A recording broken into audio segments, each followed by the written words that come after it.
What's good, Kanekis? Welcome back to the channel. I hope you're all doing well. It's another Sunday video. We're outside. Church just finished. Had a great service. In this one is going to be a bit of a mini rant about central bank digital currencies and what is going on in America with the Genius Act.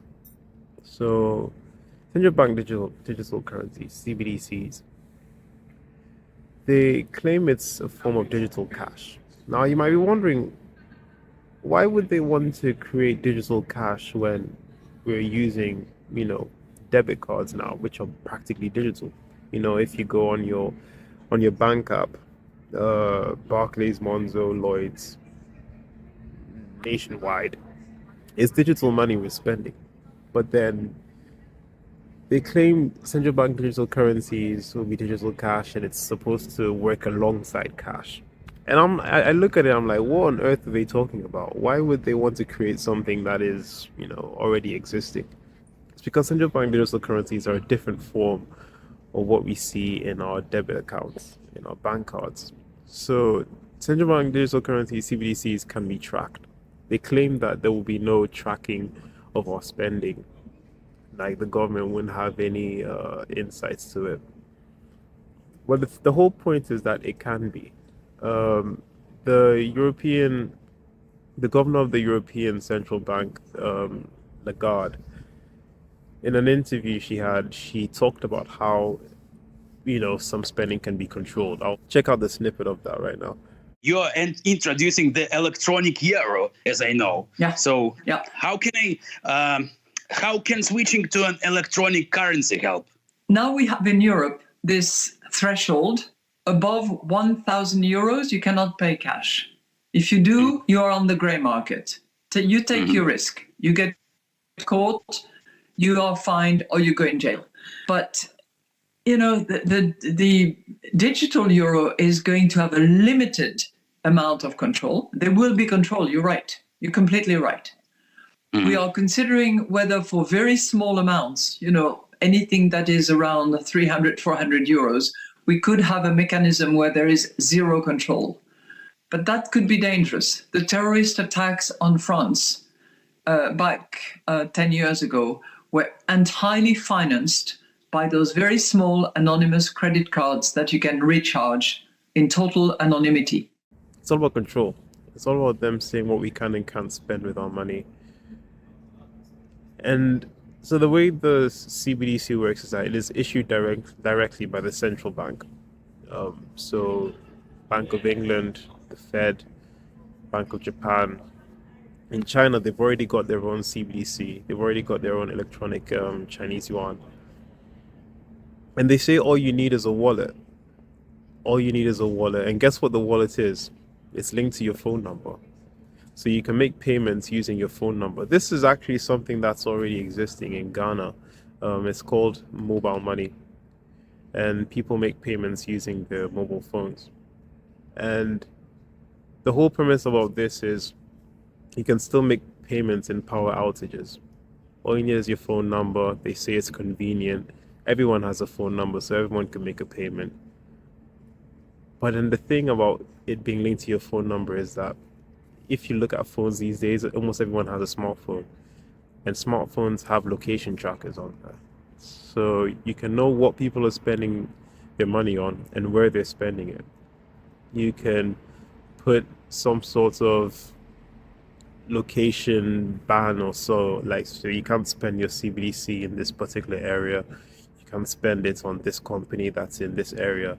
They can also program it to say you can only spend a particular amount. So if the government said, okay, we want to encourage people to eat vegan more often, so they can set a limit to how much meat they can buy in a given month. They can set a limit to, if they wanted to reduce people's carbon footprint, they can say you can only go on one holiday per year. You can only buy one return plane ticket a year.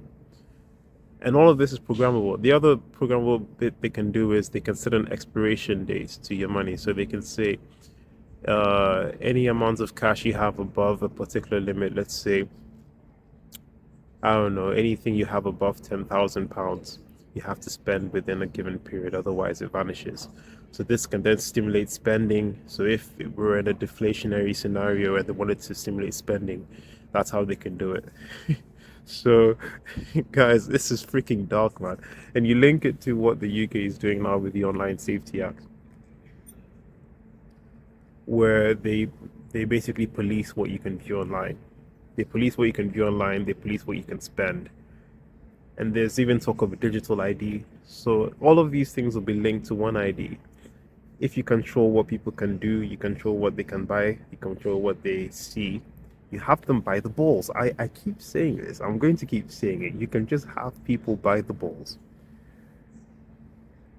And when it comes to America's Genius Act, that was to do with their stable coins. So stable coins, they're trying to distance themselves from this whole CBDC thing because it has a bad rep, and rightly so. So they're saying, okay, the Genius Act is about stable coins. So things like XRP. There's some other variants as well. Basically, blockchain, crypto sort of stuff, and they're pushing it. The government's pushing for it. It's supposed to be an alternative to the dollar at face value. But below the surface, when you want to buy a stable coin, you have to buy Tether. And Tether buys US treasuries. So when you buy a stable coin and you buy Tether, you're effectively buying treasuries. Stable coins are backed by treasuries. And the American government is realizing that more and more of their biggest bondholders are selling it. So Japan and China are net sellers of treasuries. England has actually surpassed China as to be the second largest holder of treasuries. So they're essentially trying to get third world countries and their own citizens to buy more stable coins so that they can buy US treasuries, propping up the bond market.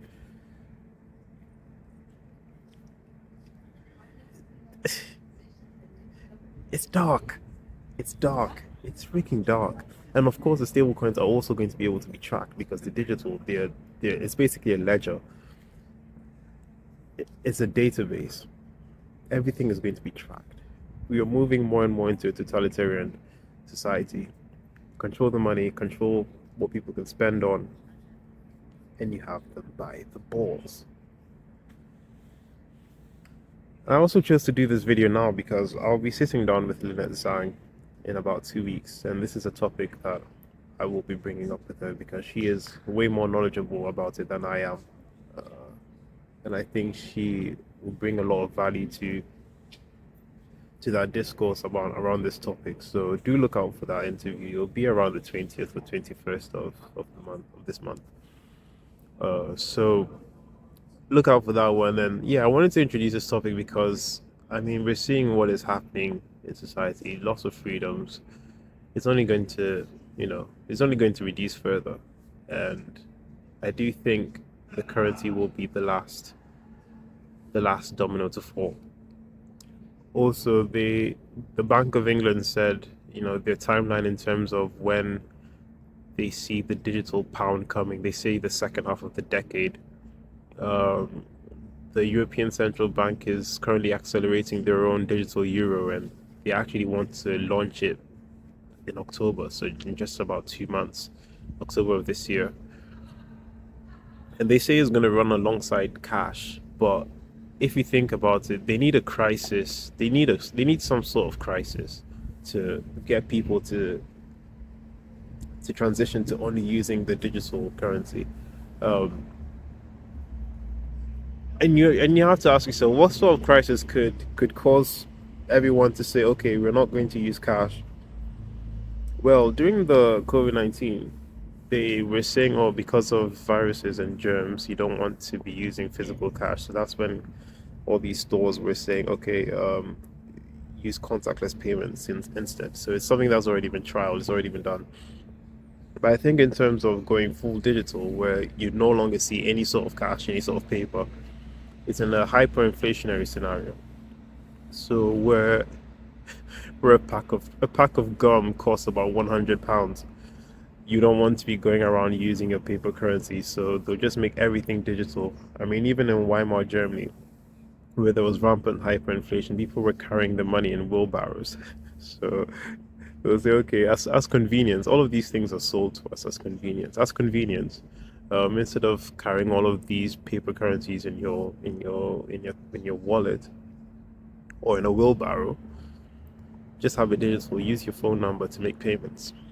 Once again, it's something that's already being used in Ghana, so I've seen firsthand how quickly this sort of technology can be implemented and how quickly people can take to it. So I hope you enjoyed it. I hope you enjoyed this video. I hope it has been informative for you. Do your best to read up on it, research it. Don't just take everything I say as gospel. Do your research as well, because once you go down the rabbit hole, don't go too far, because sometimes some people say some weird stuff. But keep it sensible. Use your own intuition when you do the research around this thing, because man, I don't like what I'm seeing. I don't like what I'm seeing. So I hope you guys enjoyed it. Please hit the like button, subscribe as well if you're new and you haven't already. I'll see you in the next video. Peace.